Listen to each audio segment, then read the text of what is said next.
Congress party का संदेश स्पष्ट है कि जनता के मुद्दों पर अब याचना नहीं, रण होगा और सड़क पर संग्राम होगा और संग्राम बापू के रास्ते पर होगा। आप हम पर लाठियां बरसाइएगा, आप हमें जेल में डालिएगा, पर हम अहिंसक तरीके से जनता की लड़ाई लड़ते रहेंगे। 5 अगस्त 2022 को जिस प्रकार से पूरी कांग्रेस पार्टी माननीय राहुल गांधी जी के नेतृत्व में सड़क पर उतरी, सरकार हिल चुकी है। अमित शाह की माथे की लकीरें इस बात को बता रही हैं कि सरकार के पास अब कोई उत्तर नहीं है।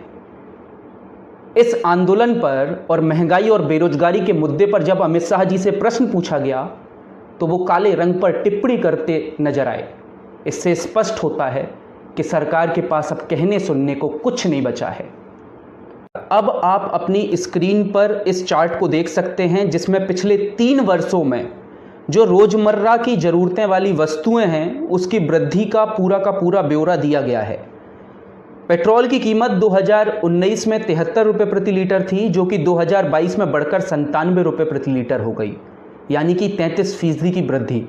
इसी के साथ साथ डीजल में 36% की वृद्धि हुई, एलपीजी में पिछले 3 वर्षों में 113% की वृद्धि हुई, और इसी के साथ साथ नमक, अरहर दाल, सोयाबीन तेल, सरसों तेल और चाय में पिछले 3 वर्षों में 20% से लेकर 80% तक की वृद्धि देखने को मिली है। यह आंकड़े स्पष्ट रूप से बताते हैं कि आज महंगाई किस प्रकार से देशवासियों के ऊपर कहर बरपा रही है। और सिर्फ महंगाई ही नहीं, देशवासी और देश के युवा खास तौर से आज बढ़ती बेरोजगारी के कारण कहीं ना कहीं अपने भविष्य को संकट में देख रहे हैं। कांग्रेस पार्टी और कांग्रेस पार्टी का एक एक कार्यकर्ता माननीय राहुल गांधी जी के नेतृत्व में इसी प्रकार से जनता के मुद्दों पर लड़ाई लड़ता रहेगा, और जब तक इस तानाशाह सरकार को हटा नहीं देता तब तक दम नहीं लेगा। बहुत बहुत धन्यवाद। जय हिंद, जय भारत।